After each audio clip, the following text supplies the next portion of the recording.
Yes, Attorney Delgra, did you think you were going to be the next to be arrested? Ang sinabi Yes, ninyo Madam kasi Chair. ang sinabi ni General Torre nung nakaraang hearing, nung first hearing, you are going to arrest Attorney Delgra. Tama po? After I arrested A.S. Mijaldea, ma'am, when I came back to the room, I told him, you're the next. So he stepped out and then left PRRD, and PRRD said, let's go. Eh, tinakot mo na. Bakit hindi mo inaresto si Attorney Delgra? He already stopped preventing me from doing my job. So umalis na siya. How was There's no he need for me. preventing you? Hindi namin makita sa video, Attorney Delgra. You stopped preventing him. What exactly were you doing that prevented him? Perhaps if I may recall, just a few minutes before that, Madam Chair, sinabi ni General Torre na inaresto niya na si E.S. Mijaldea at ako na yung susunod. Sa totoo lang, pagkatapos niya, and then eventually, 5 minutes thereafter, sumunod na si former President, and which is not true. Kasi pagkatapos ng umalis na si E.S. Mijaldea, nagbanta pa si General Torre na hihilain ko yan. I was still there beside the President. And actually, I did not left the side of the President. I was pulled out by one of the PNP personnel away from the President. And that's shortly thereafter, few seconds thereafter, they were able to secure the body of the former President. Ando na, maraming mga PNP na who surrounded the former President. And that was when I realized that they were able to secure the former President. And I realized then that he would now be brought to The Hague, as what General Torre has been telling us throughout the day that he will do it. So, obstruction of justice ang sinasabi ninyo tungkol kay Attorney Delgra at kay E.S. Mijaldea, pero hindi na inaresto si Attorney Delgra. Tama po ba? Kasi sumakay na si PRRD sa eroplano. Yes, ma'am. Kung tutuusin, hindi na kailangan magbuhat ng kamay, magkaladkad, hilain. Kasi sumama naman pala eh. After I made it very, very clear that the escalation of yung aking pag-i-insist na sumunod sila sa aking sinasabi na sumakay si Presidente sa aeroplano, ay talagang nakita nilang desidido at determinado tayo doon. So, desidido kayo naman, hanggang sa nananakot kayo, nagbabanta kayo, nanghihila na kayo, physical na yung hawak ninyo. For whatever it's worth, ma'am, wala namang umabot.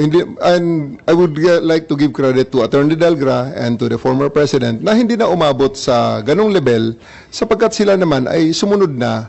Si former President ay sumunod na at sumakay sa eroplano after all those things happened.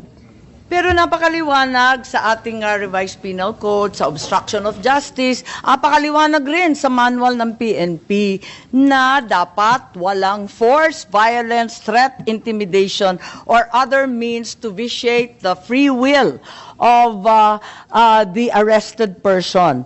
So, bawal pa rin yun, di ba, sa manual ninyo? Bawal talaga yung paggagamit ng dahas, pananakot, pambabanta. Bawal yun eh. Ma'am, the word there is reasonable force. Ang bottom line ng context ng lahat ng yan ay reasonable force.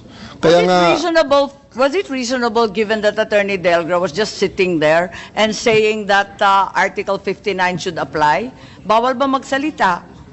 Tapos na yung panahon na yun, ma'am, ng pagkipag-argumento. Sinabi ko rin sa kanila dyan, ma'am, kung hindi nila sinabi dyan sa... Sino nagbigay ng taning? Ba't nagmamadali? Sa mga video na... Palagay ko ang mga karapatan walang taning. Ang sabi ko nga dyan, ma'am, is, again, I will reiterate it to this forum, hindi ito ang lugar para tayo makipag-argumento sa batas. Ito ay panahon na in-implement namin ang warrant at dapat sumakay na si PRRD sa eroplano. Kung may reklamo kayo, asuntuhin nyo na lang kami. And again, I would like to reiterate that standpoint na I do believe personally that everything that I did was within the ambit of the law, and kung may magreklamo man, kung may mga tao mang nasaktan, they are always welcome to file the appropriate charges in the proper forum, and so that we can discuss about it. Sa anumang pamamaraan, basta maaresto mo.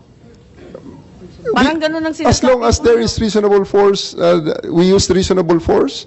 And yun nga ang sinasabi namin kung andito si Senator Bato, alam na alam yan, lecture yan ang force continuum. Yun ang, basically, force continuum is the one that mandates yung Yung force continuum mo, palapad ng palawak. Sabi ko, di ba sabi mo, ang mission mo, arestuhin lang ang dating Pangulo. Bakit pati si E.S. Medialdea, si Attorney Delgra, hindi naman bahagi ng mission mo yun? Di ba, escalation na to ng mission? Lumawak na lang ng lumawak. Pati yung iba, dinamay-damay na wala namang kaya kinalaman doon. Inaresto na, kinaladkad na, tinakot na. Tama ba yun? nakita nyo naman, ma'am, si Attorney Delgar pa lang hinawakan ko, bigla nang pumasok na si Kitty. Lalo na siguro pag andyan sila at pinatayo na ang presidente at dali Ako na sa naman, plane. General, sasabihin nyo sa akin, takot ka sa babae. Escalation of force lang, ma'am, ang tama lang namin. Tama Kahit lang sa na babae? yung appropriate force lang. Yung appropriate force lang. O delikado Hindi nga, naman ma'am. si PRRD yan Hindi naman yan ang mission order mo. Ang mission order mo si PRRD, hindi lahat ng kalakip na at kalapit niya. Anyway, ma'am, as I said, we'll just, kung may mga gustong magreklamo doon na sa tingin nila ay nalabag ang kanilang mga karapatang pantao, we committed mistakes, let's... May edad na rin si Attorney Delgra. May sakit si E.S. Medialdea. Tingnan mo naman yung nakaharap sa kanila. Kaya ba nilang pigilan kayong mga pulis na arestuhin si PRRD kung ninais ninyo? Tingnan naman ninyo yung itsura. Yes. Di ba, libo-libo yan Ang pinagmalaki pa, 7,000 ang handa. Yes, ma'am. Actually, they actually were successful in preventing us from taking custody of the president for 10 hours. Nung in-escalate na lang namin at inalis na namin sila sa scene, saka pa lang namin nagawa ang aming mission.